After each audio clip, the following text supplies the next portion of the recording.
Members were formed a quorum and it's also the appointed time. May I call the meeting to order? The first thing on the agenda is confirmation of minutes of our meeting dated the 10th of April 2017. The minutes have been circulated to members and the Secretariat has not received any proposals for amendments so far. So if members are agreeable, the minutes are confirmed. Information papers issued since the last meeting. There are 6. For details, please refer to the agenda.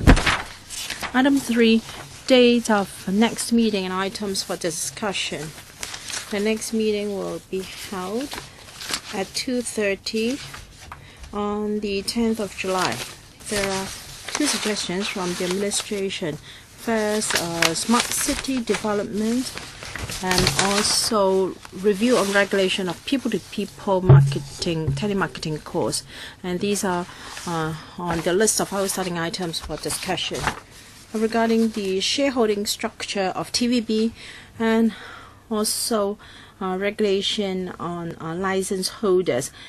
On the 12th of May, Ms. Claudia Mill and Mr. Charles Mock wrote to me on this matter, and they asked that a special meeting be held or an agenda item be added. The Secretariat and myself have reflected the views of Ms. Mo and Mr. Mock to the administration, and the Bureau has provided a reply via the paper CB4 1133/1617. We have an item on review of the broadcasting ordinance and the telecommunications ordinance, and we may follow up afterwards. We've got 1 more meeting to go before the summer recess, and the agenda is all fixed. We need enough time to go through the issues of concern raised by members. I believe it is not appropriate to slot another special meeting or to add an agenda item, and as regards follow-up, we can discuss later. On the 26th of May, Mr. Hon HUI Chi-fung also wrote to me asking for a joint panel meeting to be held with the transport panel on the issue of Uber. May I draw members' attention that the terms of reference of the ITB is to discuss policy issues and matters of consideration to regulation and study of information technology, telecommunications, broadcasting, movie industry, and creative industries. Whether the operation of Uber is legal or not may not be relevant to our terms of reference. And this panel has never discussed this matter in any way. In our regular meeting in July, we're going to discuss smart city development. Perhaps Mr. Hui can choose to raise this item in our July meeting. All right, the next item, review of broadcasting ordinance and the telecommunications ordinance. Let us welcome the administration. They are going to give us a PowerPoint presentation, and then I'll open the floor to members for questions. While the administration is coming in, may I remind members that should typhoon signal number 8 be hoisted in the middle of this meeting, our usual practice is to suspend the meeting at once. But if it is towards the end of the meeting, say at around 4 or 4:30, I hope we can at least complete today's meeting first. But if it's hoisted at 3 p.m. with no other choice but to suspend the meeting. Now, Mr. Charles Mock, I don't really want to do that. I very much want this meeting to be concluded before the signal number 8 is up. Administration, I give you the floor for an introduction. Thank you, Chairman. I'd like to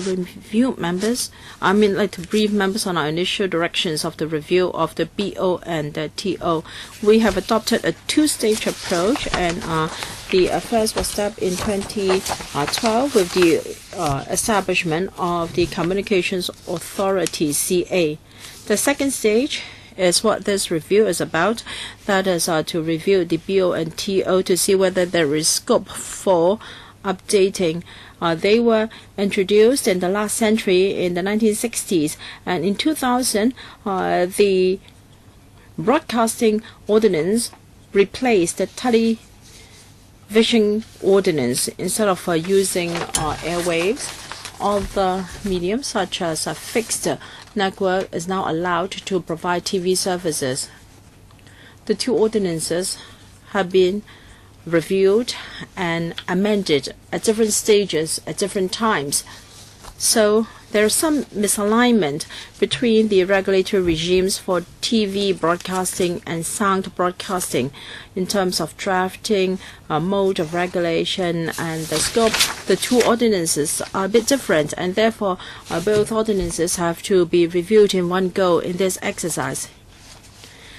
We always hold on to the philosophy of promoting competition and being light-handed as far as possible, so as to promote the development of the industries and to foster development and economic growth. This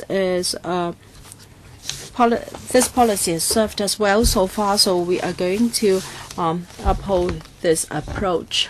Broadcasting is in Hong Kong, waves or signals for broadcasting have covered almost everywhere in Hong Kong, and they are important sources of infotainment in Hong Kong. In the past few years or so, we have seen very rapid changes in Hong Kong in these areas. There's the granting of 2 new free TV licenses and the departure of an established free TV licensee from the market, as well as the termination of some 16-year-old pay TV license. And we also have OTT, over the top television services, delivering television content to users via the internet, which is exempted from regulation under the BO.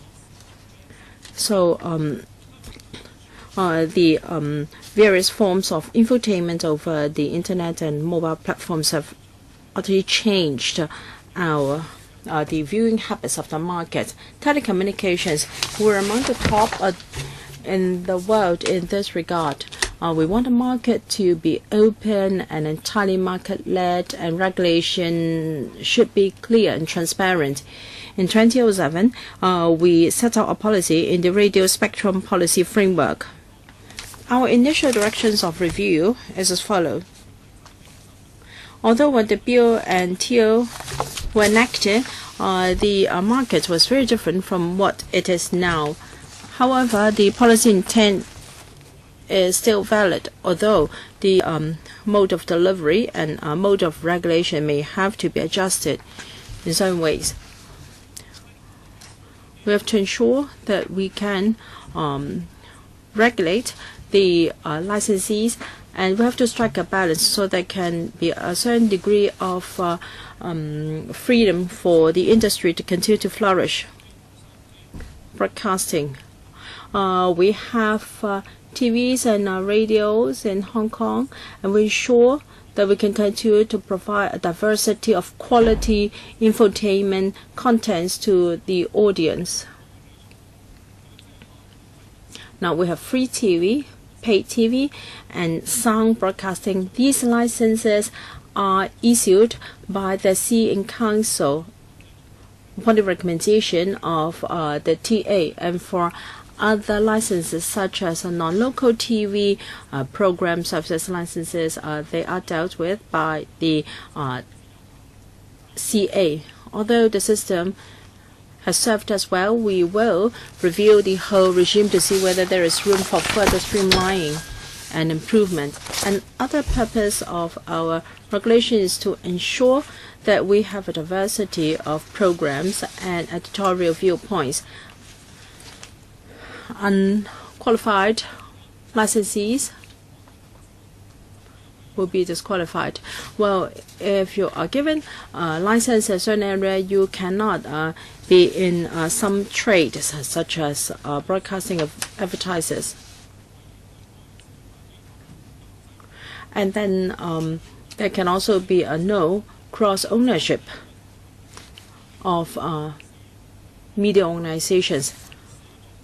Now, under the BO, there are 4 types of licenses. There are 2 that do not impact on the public so much. They are under the category of unqualified licensees and even cousins and also of grandfathers of some of the licensees are also included. So there were cases, although the relations were rather distant, there were occasions of violation. There are views that as the market gets more competitive, we should review the system.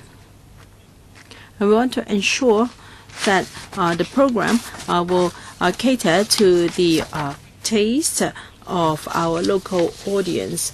We have restriction on ownership by foreign enterprises. Now, unless with the prior approval of the CA, most of the directors and main officials of licensed companies must be local persons or ordinary resident in Hong Kong. If they aren't, then if the shareholding is over a certain percentage as shown on the screen here, prior approval by the CA is required. We will review the regulations by, for instance, lifting the cap of the percentage in shareholders are also subject to the following regulation. They cannot be of the same subsidiary company. The legislative intent is that there is focus on the business concerned, that there is no other companies in the same group that would interfere or influence the licensee, and also there will be facilitation of purchase fee calculations. In fact, after 2001, it had no longer been in existence anymore, and we will also include that review this time. In terms of telecommunication, in fact, after the opening of the market, there had been very smooth operation. However, there are areas that we need to review. For instance, there are opinions suggesting that for companies which have been reckless in their excavation work for laying of underground facilities, that there should be more higher criminal penalties, because this is not in keeping with public interest. We will consider that as a point of review. Other areas of review would include rationalization of two legislation, and that is broadcast ordinance and also telecom communications ordinance. And these are in particular related to sound broadcast licensing system.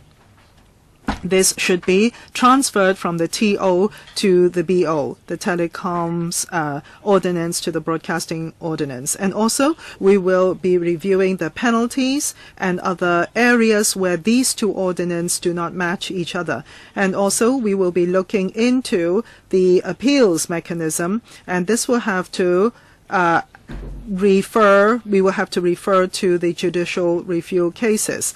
Now, concerning the two ordinance and discrepancies between them, under the telecoms ordinance, there is no appeal mechanism concerning the TO penalties. But we also know that there are certain judicial review cases under the BO that are in progress now. Depending on the progress of these cases, we will look into how we should handle these the appeal system.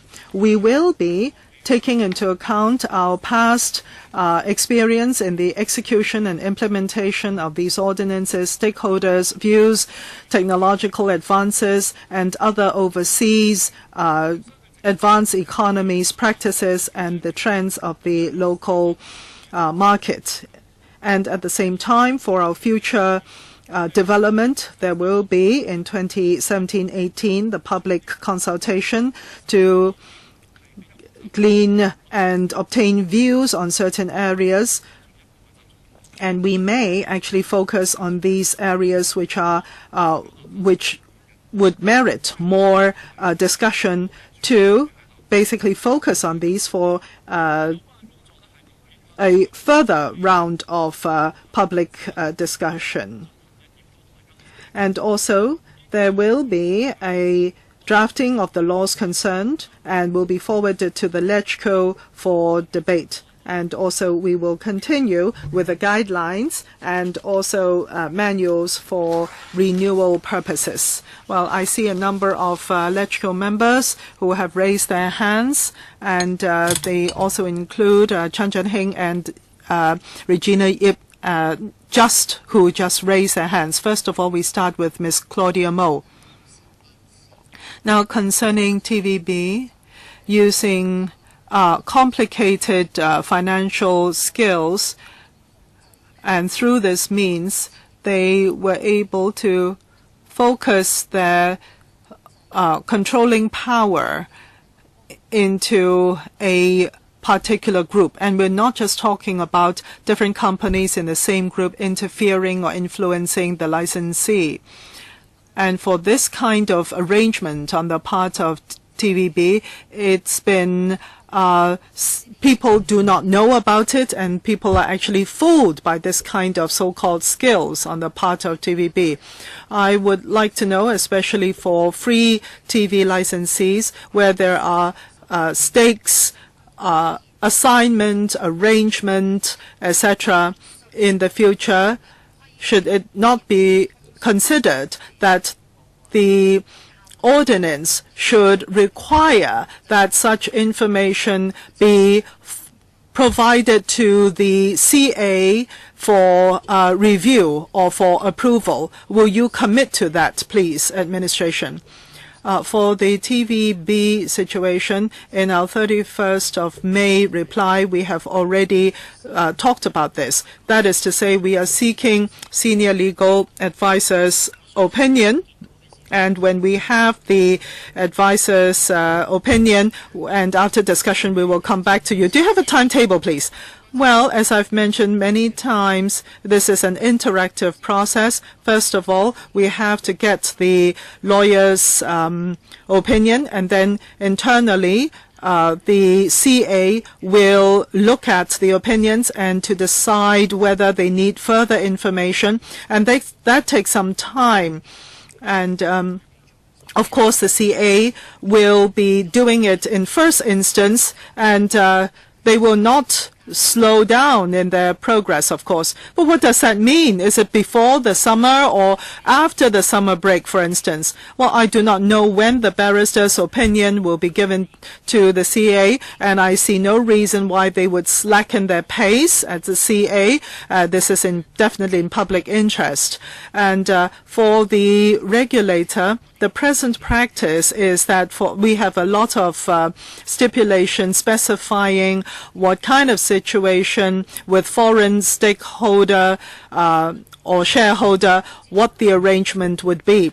Right now, as you all know, there are institutional investors which represent foreign capital investing in these companies, especially if they are listed companies. There are such situations, but still they will have to comply with the BO.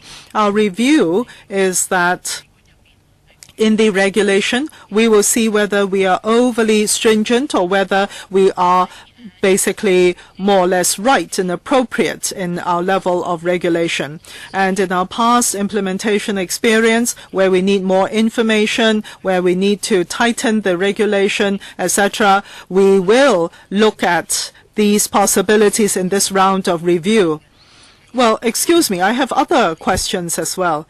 Now, you mentioned for those disqualified licensees and related parties, and they are persons who are not qualified to be licensees. What is that relationship, please? And OTT, do you regulate OTTs?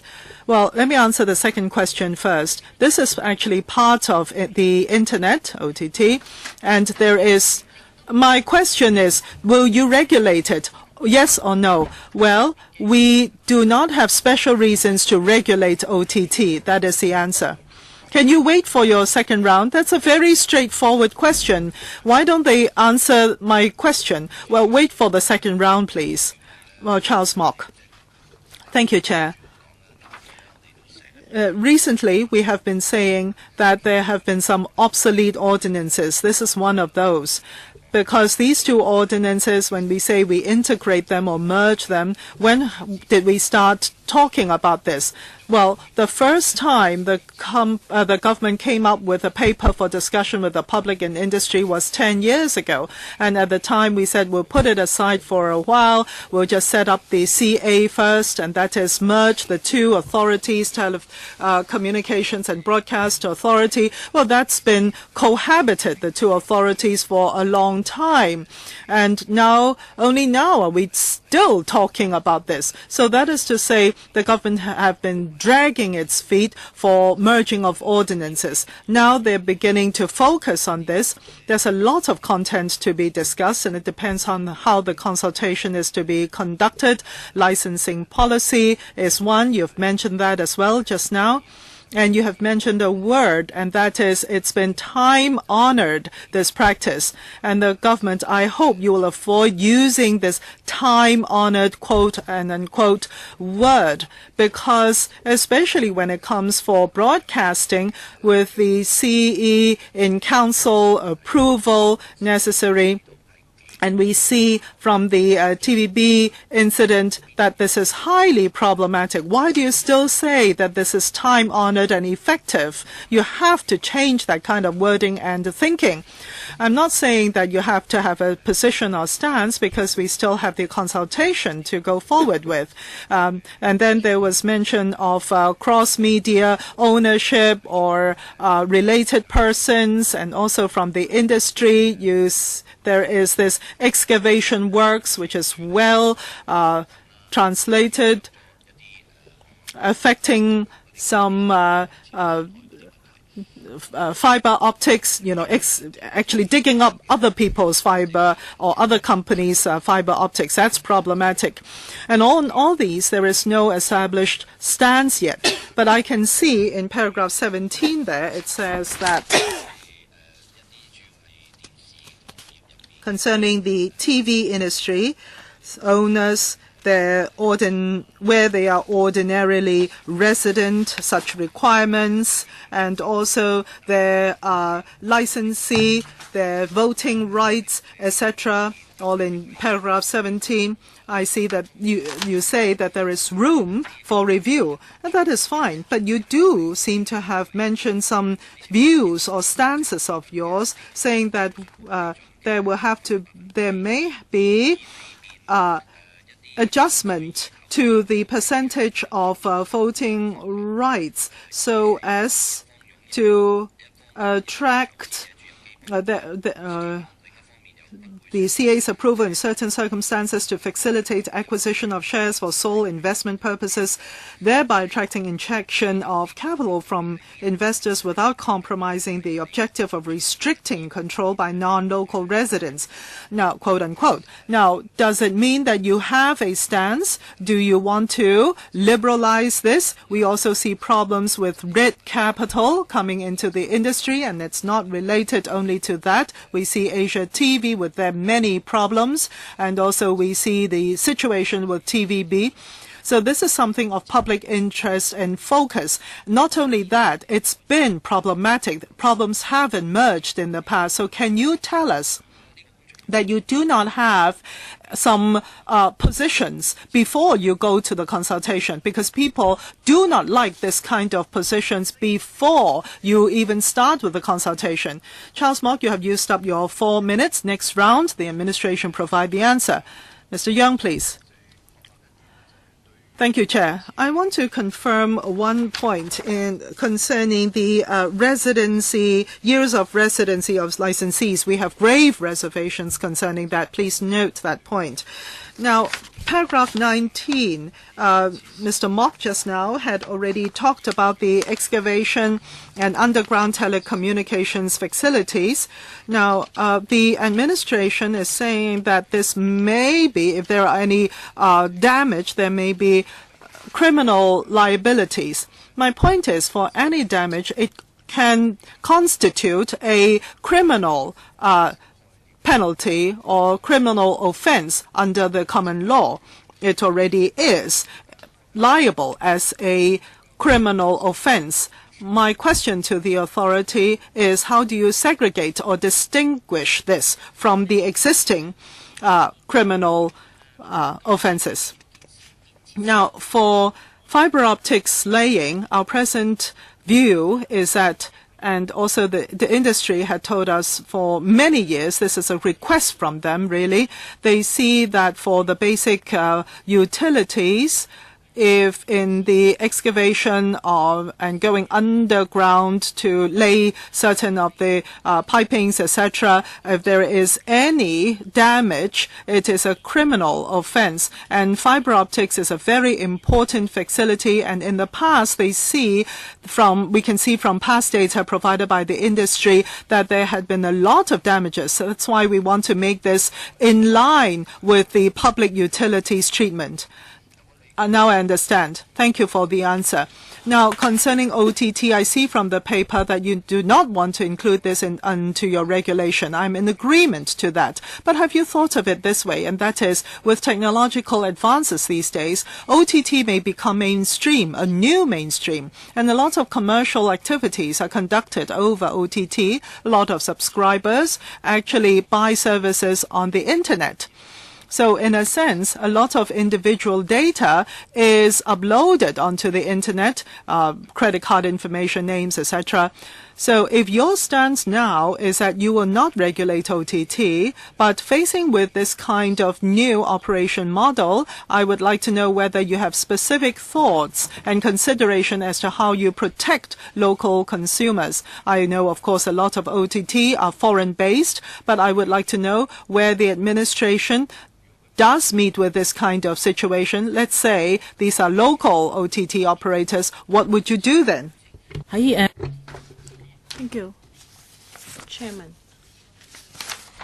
Yes, at this stage we see no need to regulate OTT services because overseas experience tells us that there are very few places which regulate OTT, and they would only regulate a linear type of OTT like a 24-hour operation TV.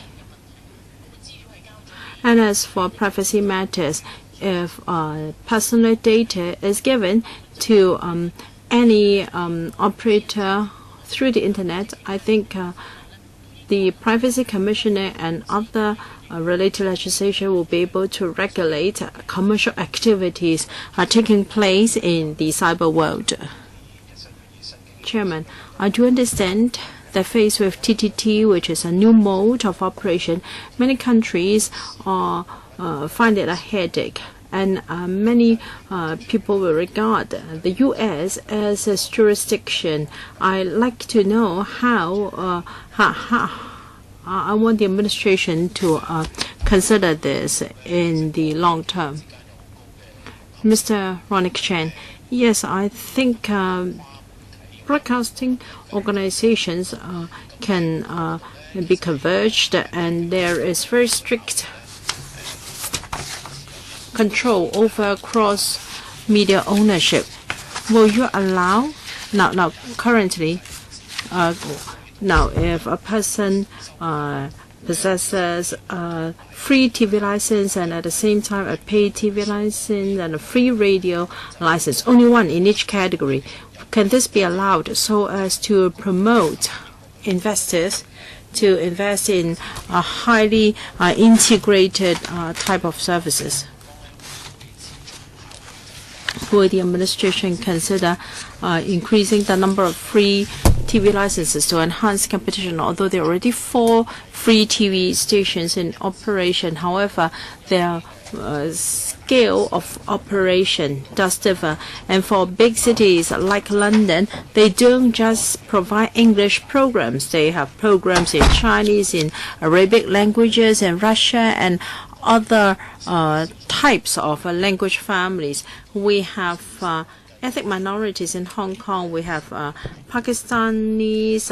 We have foreign domestic helpers from Indonesia, from the Philippines. So can we what is the government's policy in providing programs for audience from different language families? Will we work on cross-media ownership requirements? We are now seeing how this is being regulated in other places. In some, they use market share as the basis. For instance, you can have cross-media ownership, but the market share cannot exceed a certain cap. And in some places, the regulation is similar to what Mr. Ronick Chen proposes, that is, you can own 2 out of 3, and this is what Australia is considering to do. Of course, these jurisdictions are bigger than Hong Kong, and their considerations may be different. However, there is room for some relaxation on matter of cross-media ownership. Now, for shareholding of advertisers, perhaps we can relax a little bit, because the services or the business is like a chain. So I think we should do what we can do to make the market more vibrant. And as for programs in different languages, we want to provide programs in English and Chinese, and of course there is the need from ethnic minorities. It's not that programs cannot be broadcast in certain languages. It's just that we need an overall, we do not have an overall policy on the requirement of programs in different languages. Of course, the situation is changing, and we will review our policy meanwhile. I just want the administration to be more open-minded in taking forward this review and consider different possibilities, so that you will know what the public wishes to have or needs. Some members asked about the rapid development of the Internet. Traditional media may integrate with new media, and then you cannot prevent a traditional media organization to operate in the new media. So what is the administration's pace of relaxation? Have you commissioned a consultancy to study this matter and the situation in other countries and the impact on Hong Kong? Are you really doing this consultancy study? We carry out an internal review, because come next step we must review overseas legislation very seriously, and we are conducting an internal review, and we may have to commission a consultancy to help us. Currently, Internet is exempted from the regime of the BO. So for cross-ownership arrangement, what person is doing in the new media or in the Internet will not conflict with, will not be bound by this cross-media restriction. So is it included in your current study? Not yet. We will. We've seen how overseas countries regulate OTT, but if we really want to do it strictly, we have to commission a consultancy. I think the UK is among the very rare places where they regulate OTT, but not very stringently. Video on demand may not necessarily fall into the definition of OTT.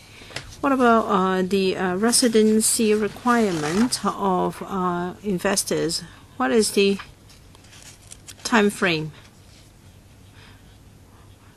We will have a first round of public consultation based on some conceptual thinking, and after that we will come up with a report.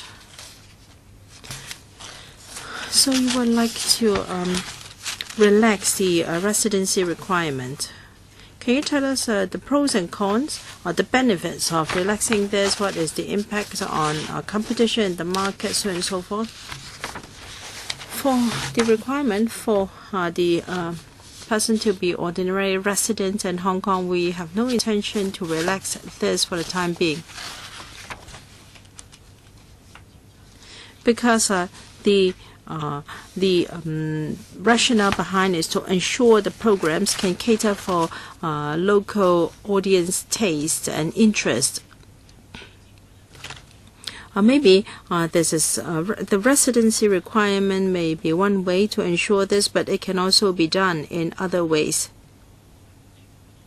Now, if the controlling stake is to 2%, approval by the CA is needed. When it reaches 6%, again approval by the CA is needed. Perhaps there is room for these two thresholds to be amended. For instance, should it be 5% instead of 2%? So we will see whether there should be similar amendments to this figure, and whether the current thresholds are making it difficult for investors to work. But you have no intention to relax the requirement? No. And second round, I think we can still have each 4 minutes each. Ms. Claudia Mo to be followed by Mr. Charles Mock. Ms. Mo. I'm concerned that the CA is already conducting an internal review. I hope you can have some concept, and do not just throw all the options and ask the public to choose. For instance, cross-media ownership. Yes, in some countries, an investor may be allowed to own 2 out of 3, or they will regulate by the percentage. But in Hong Kong, it's such a small market. We have we've seen how a TV organization was affected or was controlled by mainland capital, and you can see the fate of ATV ultimately. Do not just relax the conditions to allow mainland tycoons to come and invest, because only super rich consortia or people can invest in TV services. So it's either you have to ensure that our media organizations are owned by local people. And what about unqualified or disqualified licenses and associates? I'm a bit confused by these terms. What are the confusions involved, to the extent that you are of the view that it must be reviewed? My last question was whether the administration would relax the requirement for people to be ordinary resident in Hong Kong. Why do you want to debate with me? You give me back 10 seconds. All right. Thank you, Ms. Mo, for your question, which is an excellent one. Yes, we have disqualified persons and unqualified persons. Why are the terms different? Because they are defined in 2 separate ordinances. While they tend to regulate similar things, but there is a minor difference for disqualified persons. Now, if you have acquired a license, then people will automatically become a disqualified person. For instance, if you own a free TV license and the person owns a pay TV or a free radio license, then he cannot be involved in the management of your company. And if the person is in the advertisement business or in it has a newspaper or in another business, then it is not allowed. And also there is the definition of associates. It has a very wide scope, including people with business dealing with you and also relatives. And the definition can be very wide. Even grandfather or cousins or nephews are caught. And even people which has a very remote relationship with you will be defined as an associate. I really have to criticize you. I never talked about the relaxation of the ordinary resident requirement. I was just asking them not to make regulations, not to follow up on what I said in the first round. I just want to ensure that they will not have agreements that can be entirely hidden from the CA. All right, your point is noted. Mr. Charles Mock.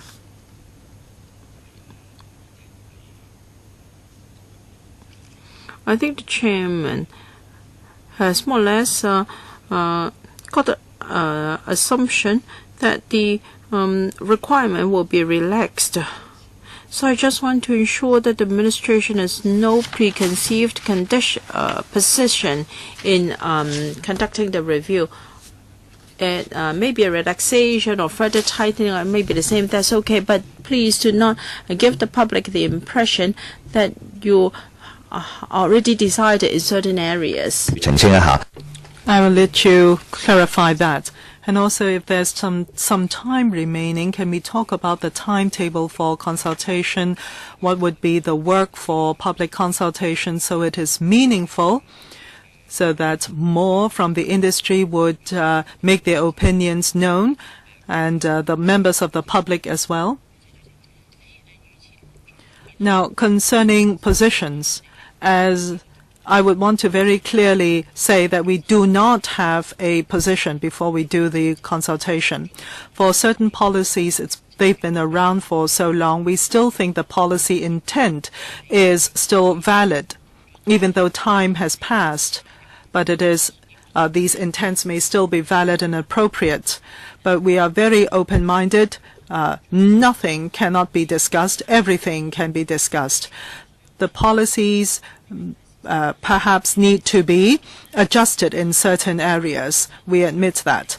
Now, there are certain areas which have to be looked into.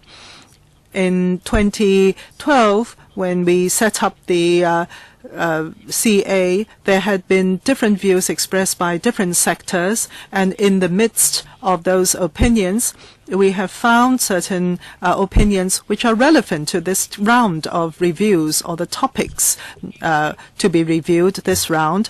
And so we have taken those into consideration as well. And the industry and their operation, they have also given us opinions on the basis of that. And also in our past experience of implementation of the ordinance, we also see certain misalignments, etc. We may have to reconsider those, and also the realms of the power, etc. We have to consider those as well. As for the workflow, at the end of this year, early next year, we will have a conceptual framework as to what some of the areas for focus would be. For instance, how do we align the ordinances? What are overseas experience? We hope to be able to produce such documents for discussion openly at the LegCo, at the CA, and also we'll be going to the major sectors for consultation. And that's always been the practice of us in major public consultation exercises. I also see that there are certain topics which should be expedited, and they may be easier to handle. Perhaps we can advance those in terms of priority. And also, if there are areas which already have reached consensus, then we can amend the laws in those areas as well. Mr. To. Thank you, Chair. Concerning the review work, about foreign ownership limitation and restriction. This is complicated because the world is changing a lot. I'm looking at page 12 there about broadcasting. You say that the programs should be in keeping with the taste of the Hong Kong local people, and therefore you have set some levels of percentage of holding. Now, in fact, these are commercial licenses, and you would think, given that, in the past, the technology would be such that if you produce certain programs and if it's not to the liking of local tastes, then basically it will not be good for the licensee. So the licensee would not want to do that. It would not be in the interest of the licensee to produce programs of that sort. But now, perhaps because of inculcation of certain ideologies, they would want to produce certain programs for propaganda purposes. But in other areas, they get certain trade-offs, benefits from other sources, not from the audience. Then there may be such considerations. Now, for foreign investors, you would think that they would sacrifice local tastes, but we don't know that for sure because the world is changing, and we are therefore worried.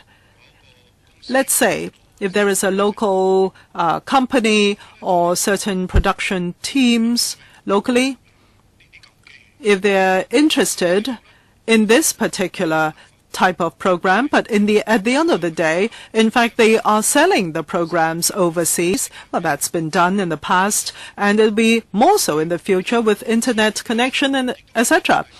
And this foreign investor may not be considering the viability in the local market per se. So that makes it complicated. I'm not saying that we should go one direction or the other, but I'm pointing this out to the administration for consideration, because we're not really just talking about local audience taste, but what about the feeling of local people? And I'm not even talking about social security, our Hong Kong's security, etc. But I'm just thinking if it's all overseas persons controlling the media in Hong Kong or controlling very high stakes here, if you liberalize this, open this up very wide, of course, if nothing happens, that's fine. But on the other hand, if it should happen that the people of Hong Kong feel that you allow these foreign capital to own the media, then their interests would be sacrificed. But what is the interest that's being sacrificed? It may be a sense of belonging. It may be a feeling that they have. And given that, they may oppose or object to the government. So it is not necessarily the process, but this kind of possibility may well emerge. So I'm not saying that you should keep the percentage as low as possible, and the lower the better. I'm not saying that. But the problem is, if you liberalize it overly so, then I think given the political atmosphere now, social atmosphere now, easily people may be thinking that the government is sacrificing the local people's interest. Because at the end of the day, it's very difficult to know what is for the benefit of the Hong Kong people. Perhaps foreign capital participation would broaden the Hong Kong people's horizon, etc. It's hard to say, but I just want to remind you and alert you to this point. Very good. Noted. I think the administration, we have completed this particular agenda item. We now go on to the next agenda item, which is the innovation and progress report on Innovation and Technology Fund for Better Living and Digital Inclusion, there is a pamphlet produced by the Bureau which had been tabled for your benefit, lecture members, and that is on the Innovation and Technology Fund for Better Living. I would want to remind members that if you are to apply to this fund, would you please declare your interest, please? Just a reminder.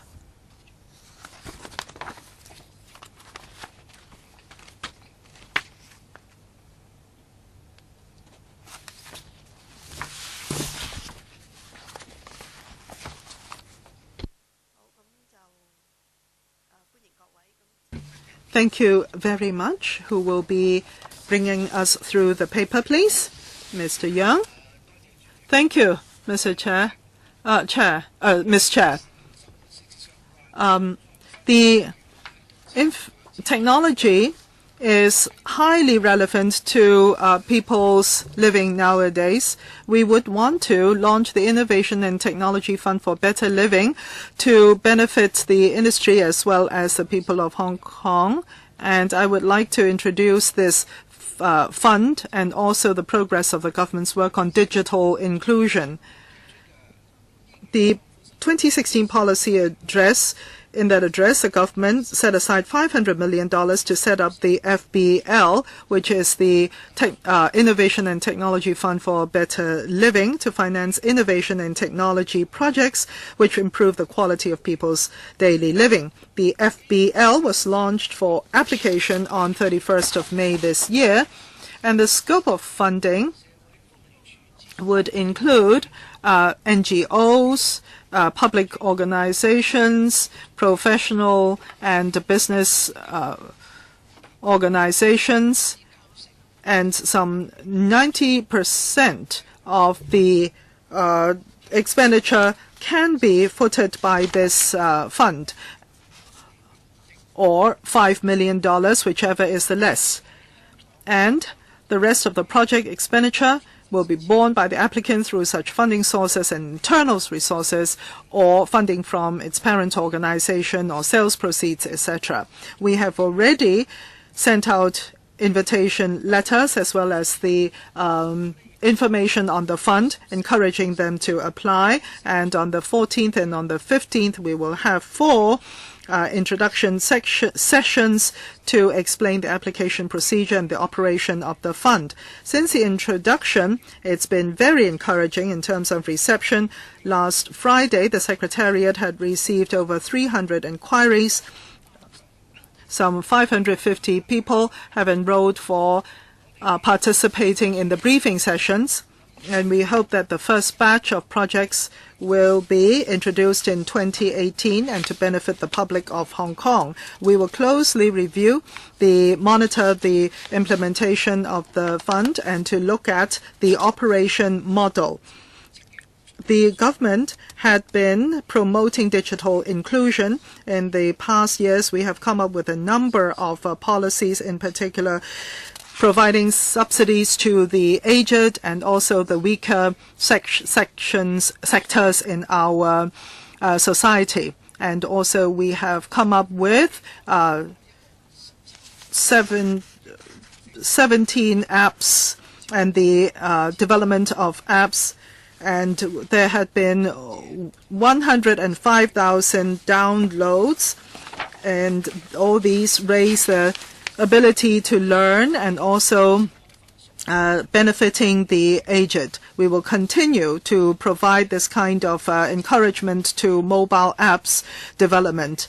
At present, all public organizations, government departments, etc., already their websites already provide this kind of barrier-free access, and we will continue with our award system to incentivize more website design that is barrier-free. As for the aged, we have 2 rounds of outreach for the aged to help them use IT and communications technology to raise their quality of life. In the second half of the year, there will be another round of 12 months of such outreach program. And also through the Internet Learning Support Program, we help eligible families to acquire affordable home broadband services. And since the introduction of this in 2011-2012 school year, we have already provided 58,000 families with 360,000 times of services. And before the end of 2017-18 school year, we will review the demand for the service and also the use of the service to map the future. That is the introduction. My colleagues and myself will listen to your views and also answer any questions you may have. Mr. Charles Mock, 5 minutes each. Mr. Ronick Chen goes first. In the administration's paper, it is stressed that we should ensure that the elderly will not suffer a digital divide and to improve their quality of life and to help their integration into society. And this Friday, together with other organizations, there will be a summit on aging. Our population is aging, and the silver hair market has tremendous potential. Compared with Japan and South Korea, I think we still have a lot to catch up. And dementia is one of the major reasons why elderly have to be taken care of by others. And here we have a smart robot introduced from Japan. It can interact with the elderly to improve the behavioral and also emotional problems. However, they use Japanese instead of Cantonese. Has the administration consider inviting universities and R&D centers under the I&T Fund for Better Living to try to understand the needs of the elderly, so that when these organizations come to apply for money under the fund, their products can really suit the needs of our local elderly. And then there is that outreach program. In Annex D, we see the outcome. There have been 63 visits, benefiting 2,000 odd elderly, on average 33. However, we have over 1 million people over 65 years old in Hong Kong. So the coverage is far too limited under the outreach program. So instead of relying on the administration of the government, can we make use of family members of the elderly and students to expand the ICT outreach program to benefit more elderly faster, so that the number of visits will not be so limited? Secretary, thank you, Mr. Chen. Regarding robots from Japan, I think we should develop our own in Hong Kong. The I&T Fund for Better Living encourage local innovation and local R&D. We will encourage NGOs to localize foreign imported technology. And for the second question, can I defer to the GCIO? Thank you. For the ICT outreach program for the elderly, we rely on NGOs.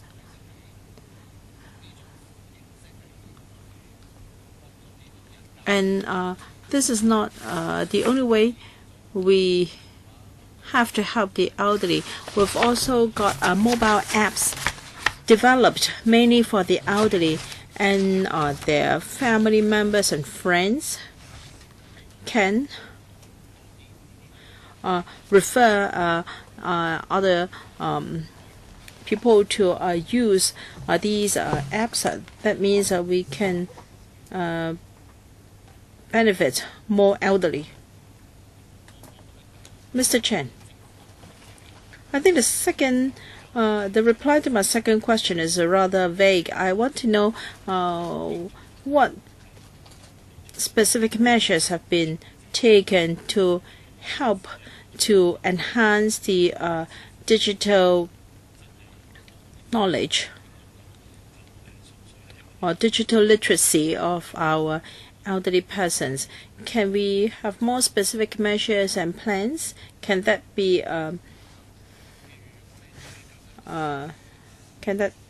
shared with us? Well, recently we have a mobile app developed by the YWCA. It encourages the elderly to share their daily lives in the mobile app with their friends and family members to promote communication. I think the usage can be expanded through the network of the elderly using that apps concerned. And this is one example of mobile app developed by our partners. Some of them will take the initiative to visit RCHs and daycare centers and homes of the elderly, and some can be introduced to this app by their family members and friends in their social circle. People will apply for funding under the INT Fund for Better Living. There's bound to be an assessment.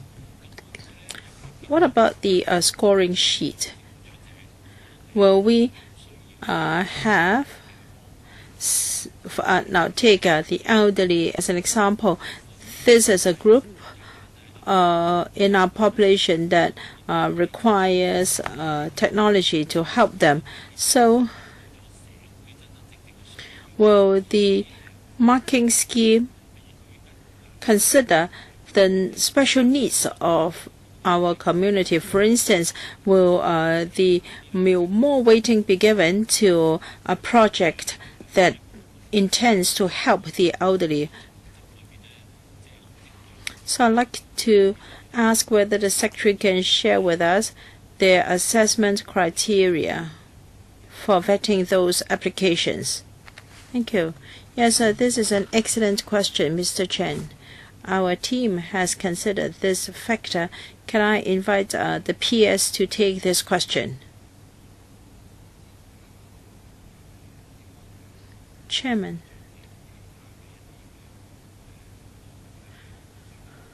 Oh, well, we have separate considerations. We have a 3-page guidelines on the assessment criteria to help the applicants to understand. And of course, there is a more detailed version in the simplified guidelines. We have set out the relative weighting of different factors. 30% for benefits to the community and also special groups, sustainability 20%, financial considerations 15%, applicants' technical and management capability 15%, innovation and technology content 20%. So if it is a project to serve the elderly, that will be assessed under the category benefits brought to the public and specific community groups.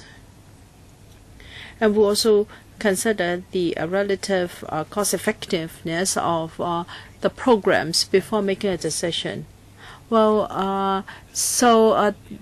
the timer was wrong, so Mr. Chen had 10 minutes. I'm sorry. Oh, it doesn't matter. The typhoon is coming. Let's be more relaxed. Yes, we have waited for a long time for the INT Fund for Better Living to make up for the shortfall in other areas. And also it can be used to subsidize some organizations in developing apps. But I think we need more than apps. There can be many other ways to help users. Very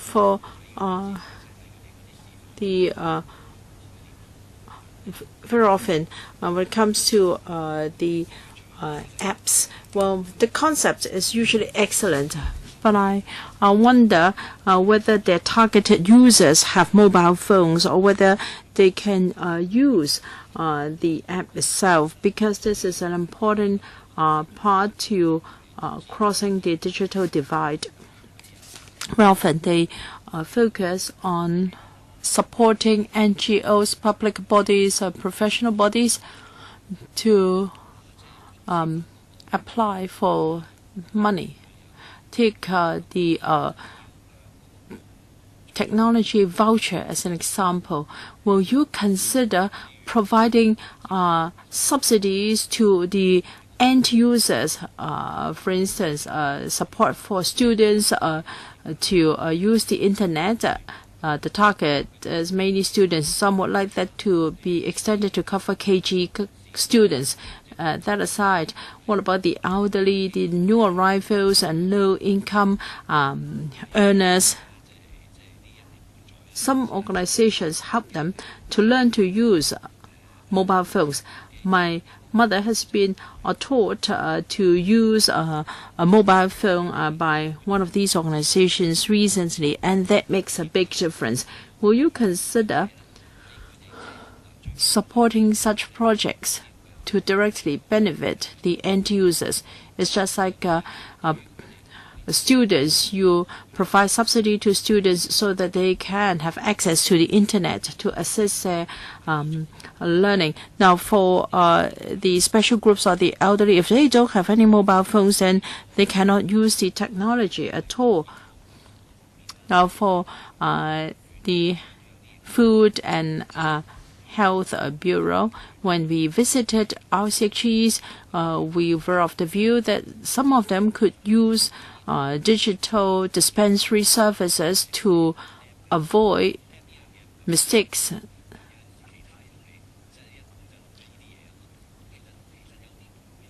So,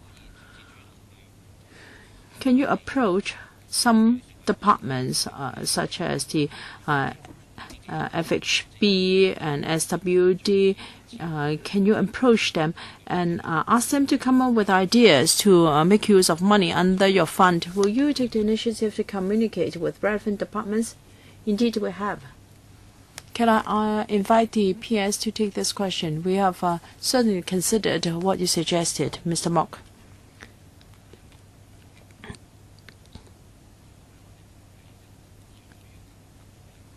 Mr. Mock focused on apps, but in fact, we do not just sponsor the development of apps. Can you speak closer to the microphone, please? Thank you.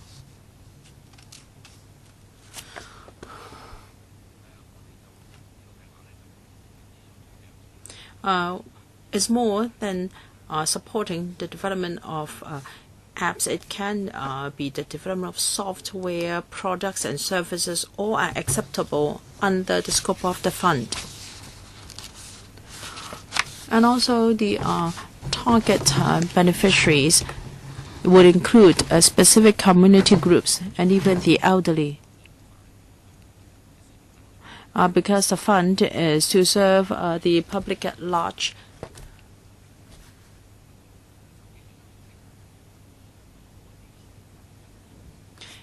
If we have a group in the community that do not have mobile phones to use our mobile app, can we include our subvention to them? This is a bit difficult because the money that can be approved in each case is $5 million maximum. So you can't really buy too many mobile phones with that money. So we will promote the development of products. Of course, you may ask, how many products can you hand out with $5 million? Now, we want the applicant to tell us, for instance, if they can only produce 5,000 products, how are they going to distribute their 5,000 items in a fair manner? And as for approaching other relevant departments for the application of technology, this is not the objective of this fund. We have informed different departments that we have a block allocation where we have $500 million. Government departments such as the Department of Health or its clinics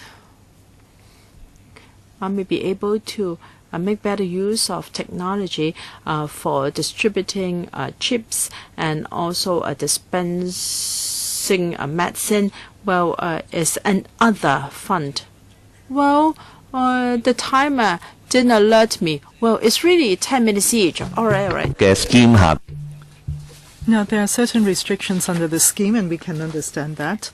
And on the one hand, we would want you to be flexible so that we can encourage the applicant to be more creative, so that they can really benefit the people who need the service. And also in the future, for policy, you can consider whether there are certain segments of society which need to be focused on so as to solve the problem of the internet gap. That is to say, whether they can access the internet, use smartphones. This is something that really you have to think about.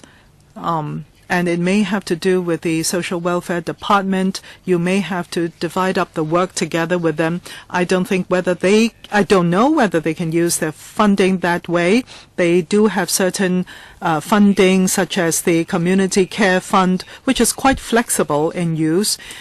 And perhaps you can put your heads together with them to see whether you can design something from the angle of the needy and the users so as to benefit them. Yeah, Yang Hok-kil.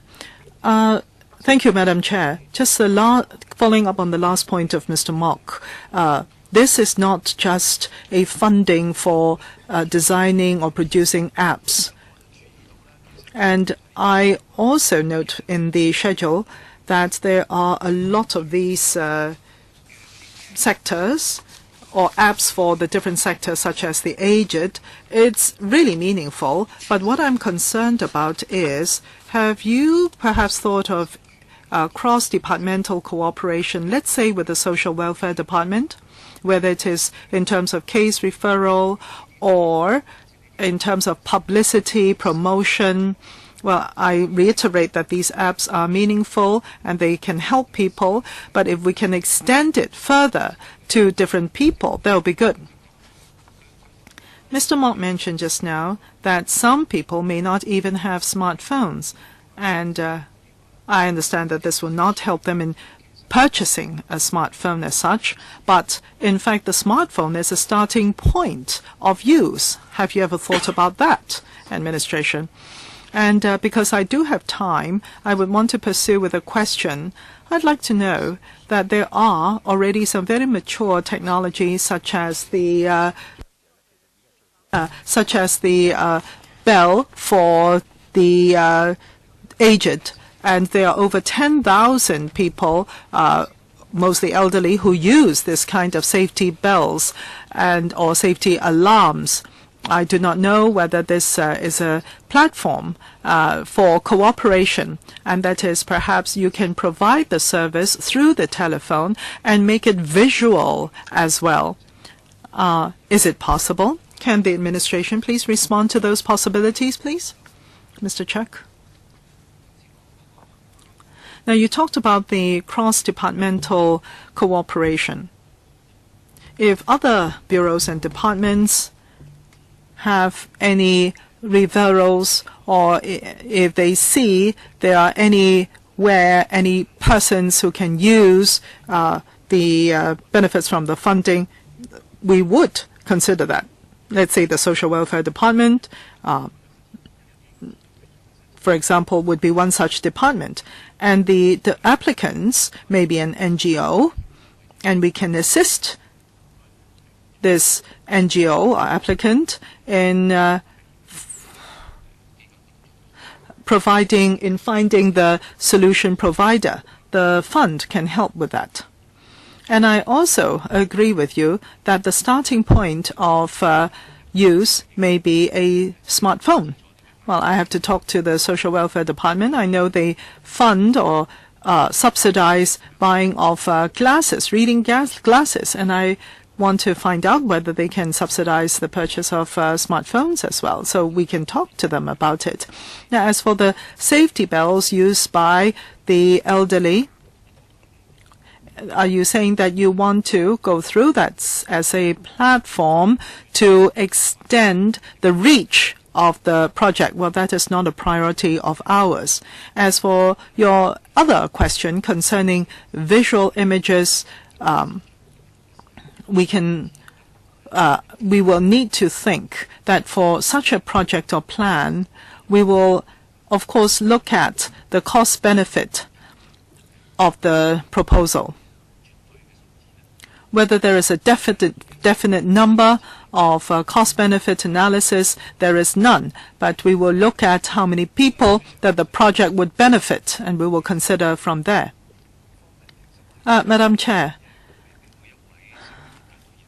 I do not know everybody on the panel for this funding, but perhaps there are some with social welfare background, and they would therefore understand whether the purpose of the design of the project applying for funding would indeed very well benefit the targeted audience or users. What I'm thinking is, if the fund is to help the disabled or the old people, then I'm just thinking people with social welfare department will have a more comprehensive view as to the efficacy of the projects, or where appropriate, the labor department or people with that kind of background or social welfare background can be invited to sit on the panel. Well, actually, we have 12. It's in Annex A. There are 12 members, and 2 of them, these members, ladies both, are from these large welfare organizations. And we will also consult the social welfare department if it is relevant to them, and where necessary we can invite them to the meeting as well. Right. We have talked about these 2 topics, and they are both related, and that is to say innovation and technology and better living and digital inclusion. Now, I would like to know whether you have an index for your efficacy or success.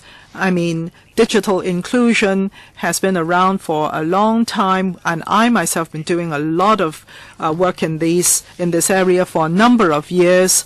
Now, today, I would like to know how many of the elderly in Hong Kong still cannot utilize technology very well.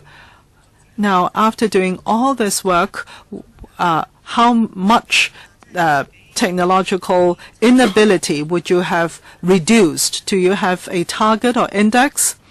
In the past, in my work, we have found different sectors, the blind, the elderly, the new immigrants, housewives, and young people who are new immigrants. They are the needy sectors in digital inclusion. In terms of digital inclusion or exclusion, what is the situation now in Hong Kong, and which are the most needy sectors? How many are they in terms of headcount? And now we have this we have the technology office, And with all this work, what is the time frame after which you want to reduce the number of people in this sector, needy sector, by how many, etc.? So what are the targets? Now, when I was doing this work, for those aged who can go on the internet, it is about 3%. And then I saw another report from the government saying that it's now raised to 11%. So, but on the other hand, your paper here does not have any figures, so we have no way of knowing how effective you have been in the work that you do. For example, students. We found that for certain families which are relatively poor, their children are not really digitally included.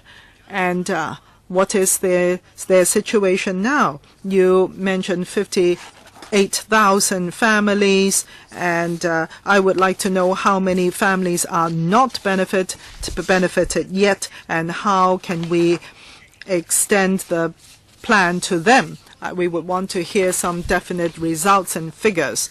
Well, of course, with this fund, we very much want to utilize it to the maximum to solve some of the hottest or most relevant issues. And for example, the tragedy in Yutong Estate, it raises an alarm definitely for all of us. A lot of chronically ill, elderly, singletons, and also elderly taking care of chronically ill elderlies, that kind of situation, and families of that sort. For IT people such as us, can we think of some household systems or distance medical digital services? Can we perhaps provide assistance and help to these families and raise their quality of life or even save lives? We very much want to see that being provided by this fund. So the administration, how by dispersing this fund be able to achieve these ends? How difficult will it be to apply for these funds, and what are the flexibilities? As some members have pointed out, perhaps they have already found a technology, a hardware plus software, whereby they are able to provide certain results and benefits, but their funding is limited. $5 million, for example, will not be able to benefit or cover a lot of old people. Can you be more flexible? Let's say members have suggested that you can work together with other platforms, organizations, or government departments so that the useful technology can really be popularized and really benefit the aged. I think these are areas that we have to think about, and these are expectations for the policy and also the measures. Can you respond on that? I will respond as an overview, and then the Secretary General will, Permanent Secretary will answer in detail, and then Mr. Yeung will answer further. Now, this is a very good question, Madam Chair, you've raised. First of all, this fund is slightly different. We are very focused, for instance, and one of the KPIs very clear, and that is to make the public life more comfortable and more safe and more convenient. So there is a yardstick there.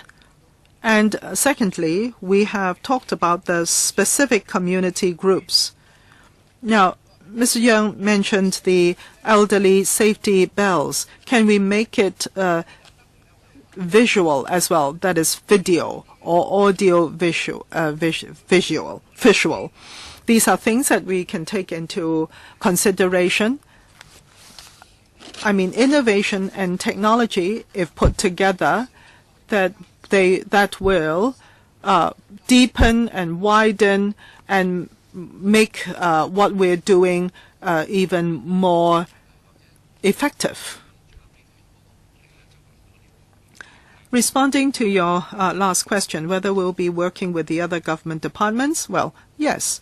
The fund will operate on its own, and where we see opportunities for cooperation with other departments, we will do that to maximize the effect of the fund.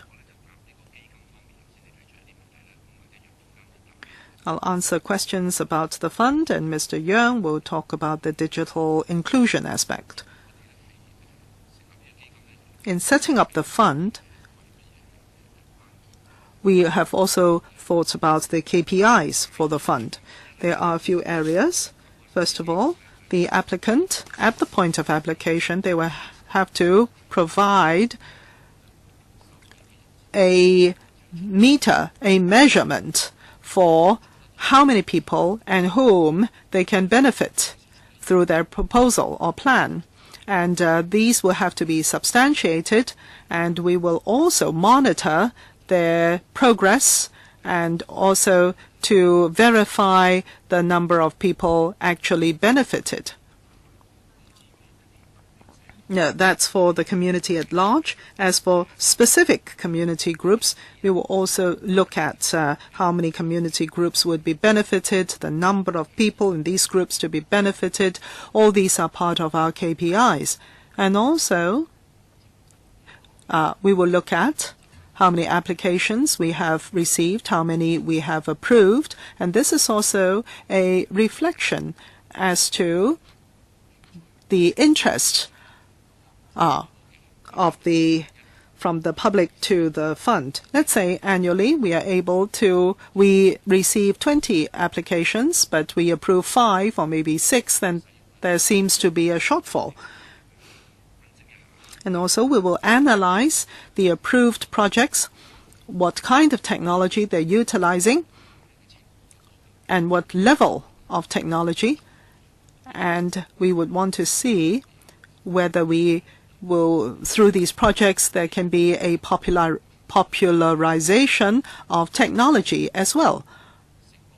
And all these are KPIs through which we measure the success of the fund. Anything else, please? If I may provide some data for your reference. First of all, for Internet-assisted learning project, the funding is 220 million. And before that, the penetration rate for low-income families was 87%. Today, it is 94%, or close to 94%.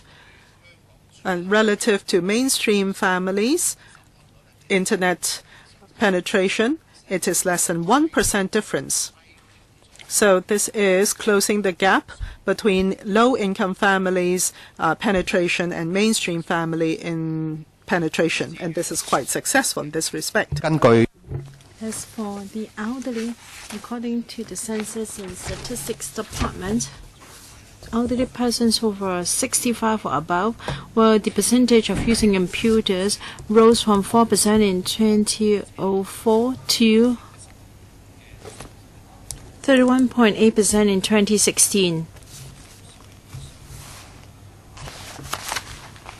For those who are 65 using Internet, it rose to 44% last year. Has the administration consider what are the specific groups that need help in resolving the digital divide? Do you have any targets too? We don't have the preliminary areas yet, and we will provide a supplementary information paper to this panel afterwards. Yes, if you don't know where you stand and you don't know where you are heading to, then this is just doing for the sake of doing. And we have been addressing the digital divide even many years ago, and we're still the same. Then, well, Chairman, you're very correct. We have to address the disadvantages faced by these specific groups, and I think it is important who they are and how we can address their disadvantages. As the GCIO said, we mainly focus on low-income families and the elderly. Yes, we need to go further and deeper, and just addressing these two groups are not enough. Mr. Ma Fung Kwok. Thank you, Madam Chair. I'd like to follow up on your previous question. The so-called digital divide among the elderly. I'm pleased to hear from the administration that the use of internet among the elderly has increased. But I think one of the reasons for this divide is their financial means. For instance, they have to pay for data plans of their mobile phones, and does the administration have any way to help them? Have we got any study to understand the reasons why this percentage cannot be further increased? Is it due to financial problems? Secretary. Yes, we have this plan to help them to use the internet. We're already given them financial subsidy to increase the percentage. And as for the cost of mobile phones, I understand that we have helped them to make laptops more available to them. And any other? I have nothing more to add for the time being.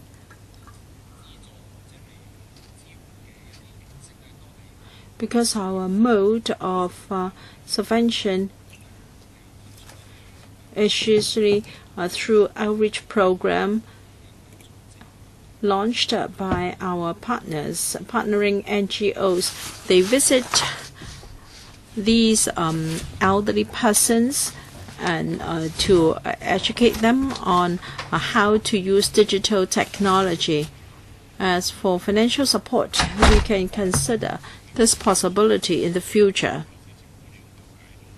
And does the administration know that while the penetration rate is higher among the elderly, do you know usually what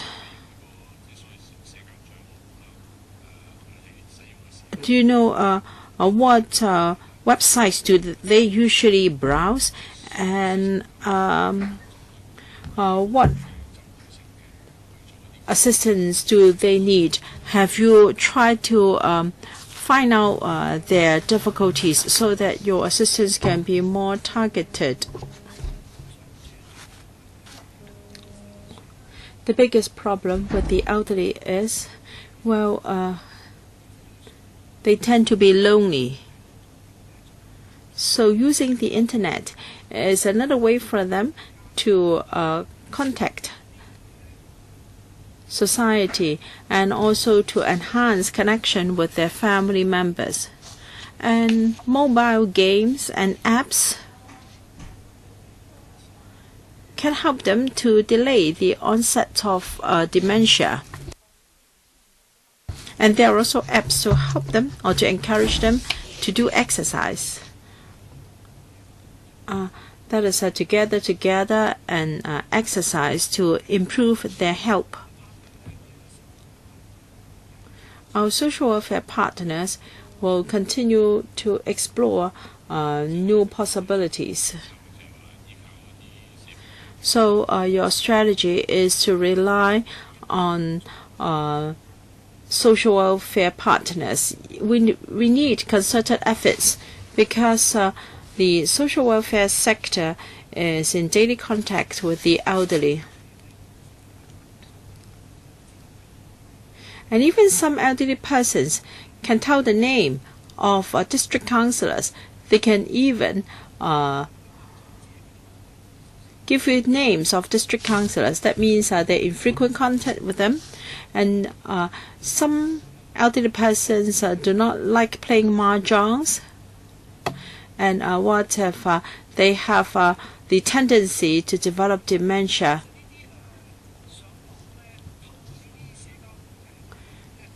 using social networking can help. At first, these elderly persons might have never used the computer in the past, and perhaps this is their first time encounter with the internet. Yes, Secretary, you told us a lot of ways on how technology can be used to help them, but resources are required. Which department is responsible for providing the resources? From ITB or from LWB? Is there any tacit understanding between the two bureaus? How do you define the roles and functions? Well, the purpose of the fund is to use projects to make people's daily living more convenient, comfortable, and safe. And for projects that fit into this criteria is eligible for funding under the fund, and if it is more related to the social welfare sector, then perhaps SWD will help. I still have some time. The disabled and the visually impaired are specific community groups that need the help of a technology that can make a world of difference to their lives. So for the visually impaired and the physically disabled, do you know the population or the percentage of these groups which cannot use the internet? Do you have any indicators?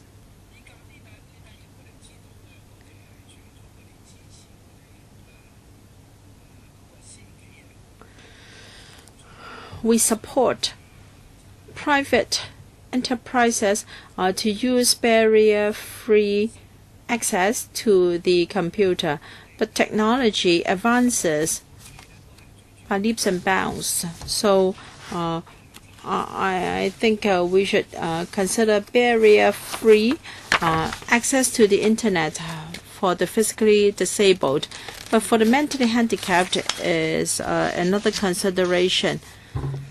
Now, in a recent nanotechnology exhibition, I came to learn that there is a nanotechnology that could help you that is useful for early detection of dementia, because early detection of dementia is very important, and that's really a pleasant surprise. It only emerged recently, and it also got an award. Yes, this is important.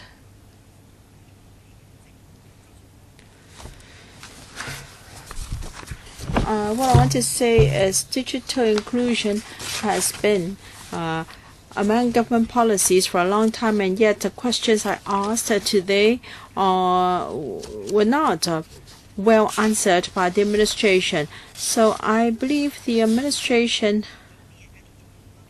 might have been doing these things for a long time, and you may not have an idea of what is the latest situation, so that you can help the specific community groups in need. I think the use of technology can really help these groups and help them to crossing the digital divide is very important. So I hope that the administration can study how we can help, and what are the specific groups that are in greatest need of help, or what problems do they face. How can we focus our efforts to help them instead of just allowing our current projects and activities to perpetuate. Perhaps we've forgotten what are the groups that need our assistance most. I agree that the government has done a lot, but I think there is room for improvement always. It's not that we don't know, it's just that we haven't fixed the KPI. The KPIs were fixed in the past. For instance, in 2017-18, when we come out with new initiatives, so we will have new KPIs. It's true that technology has changed. I agree with you entirely. And so has the society. All right, if there are no further questions, I end the discussion of this item. Thank you. AOB. May I remind members that the next meeting is scheduled for the 10th of July at 2:30. If there are no AOB items, meeting adjourned. Thank you.